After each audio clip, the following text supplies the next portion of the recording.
আমার ছেলে fish fry খেতে ভীষণ ভালোবাসে, কিন্তু আমাদের এখানে ভেটকি মাছ পাওয়া গেলেও তার পিলে এরা কেটে দেয় না, আর ঘরে এনে তো কাটা সম্ভব নয়, তাই আমি রুই মাছেরই ফিশ ফ্রাই বানাই। প্রথমে মাছটাকে সেদ্ধ করে নিয়েছিলাম, তারপরে জল থেকে উঠিয়ে ফ্রিজে রেখে আমি স্কুলে চলে গিয়েছিলাম।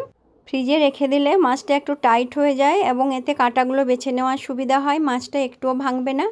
ডাইরেক্ট সেদ্ধ করে যদি আমি কাঁটা বের করাই তাহলে মাছটা ঘেঁটে যায়। এগুলো বের করে আমি নুন, গোলমরিচ, লেবুর রস দিয়ে 10 মিনিট রেখে দিয়েছিলাম। মাছটা মিক্সিং বলে পেঁয়াজ, আদা, রসুন, গোলমরিচ, জিরে পাউডার, গরম মশলা, ধনেপাতা, লেবুর রস সব দিয়ে আমি একটা পেস্ট বানিয়ে নিয়েছিলাম। ওইটা মাছের ওপরে দিয়ে দিয়েছি এবং সঙ্গে আমি কর্নফ্লোরও দিয়েছিলাম, ওটা দেখাতে ভুলে গেছি। এরপরে ডিমে গোলমরিচ আর নুন দিয়ে ফেটিয়ে রেখেছিলাম, ওটা ডিমটা অর্ধেক আমি দিয়ে দিয়েছি মাছে, বাকি অর্ধেকটাতে মাছগুলো ডুবিয়ে ব্রেড ক্রাম্পে কোট করার কথা, কিন্তু আমার কাছে ব্রেড ক্রাম্প নেই, তাই আমি গ্রাইন্ডারে গ্রাইন্ড করে পাউরুটিটা তাতেই কোট করেছি। এতেও কিন্তু খুব মচমচে হবে, আপনাদের দেখাচ্ছি। খুব ভালো করে কোট হয়ে গেছে আমার।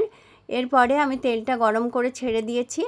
আমি সঙ্গে সঙ্গে ভাজছি বলে একটু সাইডগুলো খুলে যাচ্ছে, আপনারা কিছুক্ষণ ফ্রিজে রেখে তারপরে ভাজবেন, দেখবেন খুব সুন্দর বাইন্ড হয়ে যাবে, একটু সাইডগুলো বিস্কিটের গুঁড়োটা বেরিয়ে যাবে না। আমার এগুলো হয়ে গেছে, খুব সুন্দর হয়েছে। আমি সস আর মেয়োনিজ দিয়ে পরিবেশন করেছি, আপনারা চাটনি দিয়েও খেতে পারেন, তাতেও খুব ভালো লাগবে। আমার রেসিপিটি ভালো লাগলে লাইক, শেয়ার অ্যান্ড সাবস্ক্রাইব।